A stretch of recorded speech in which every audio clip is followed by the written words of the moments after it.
هو ده الاهلي اللي كان بيلعب النهارده؟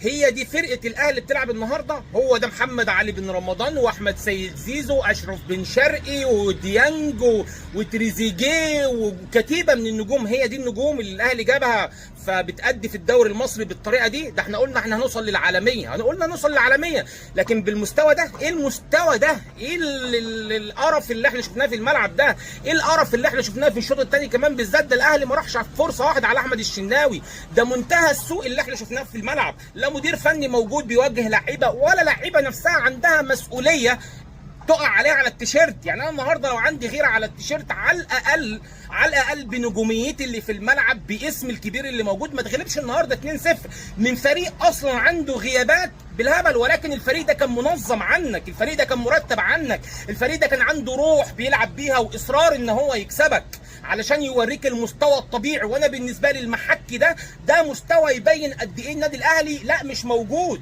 لا النادي الاهلي من اول الدوري عندنا مشكله، احنا بندعم وبنقول مش هنقيم المدير الفني، وبنقول المدير الفني لسه شويه علشان نقيمه، ولكن انا النهارده ما شفتش بصمه، انا النهارده ما شفتش اصلا مدير فني موجود علشان النهارده يوجه لعيبه ولا يقول للعيبه يمين ولا شمال. ده النهارده احنا بنلعب ماتش كامل ما عندناش خط نص من الاساس، ما عندناش خط نص، عشوائيه في ترتيب اللعيبه بطريقه غريبه. بن شرقي بيلعب مكان زيزو، يلعب مكان تريزيجيه، وده بيروح هنا وده بيجي من هنا، ومفيش اي خطه انت بتلعب بيها في الملعب. يعني النهارده لو انت هتسالني تقول لي مين هيقع على المسؤوليه الاكبر، لا المدير الفني، لان مفيش اصلا تنظيم في الملعب، اللعيبه مش عارفه تلعب، اللعيبه مخنوقه. رغم كده اللي بقوله لك برضه اللعيبه عليها عامل كبير جدا، دي لعيبه النادي الاهلي، هي دي الصفقات الكبيره جدا اللي عملها النادي الاهلي. ده احنا قلنا الدوري المصري ده اسهل حاجه احنا ناخدها، ده احنا قلنا الدوري المصري ده يعني في جيبنا الصغير، احنا كنا بنفكر في كاس العالم للانديه من قبل ما ناخد بطوله دوري ابطال افريقيا، وقلنا دوري ابطال افريقيا في جيبنا. فهل النهارده النادي الاهلي يظهر بالمستوى ده في وسط النجوم دي كلها؟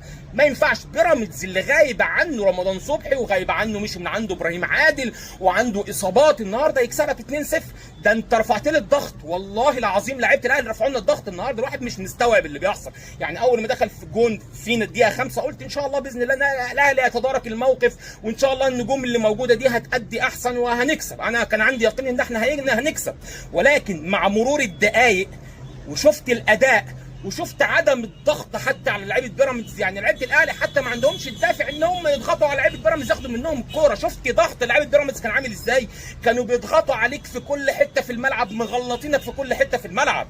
فانت النهارده ده مش مستوى يظهر بيه لعيبه النادي الاهلي يا كابتن محمود، ما ينفعش الكلام ده يا كابتن محمود. احنا في وقت الاشاده بنشيد، في وقت الدعم بندعم المدير الفني، في وقت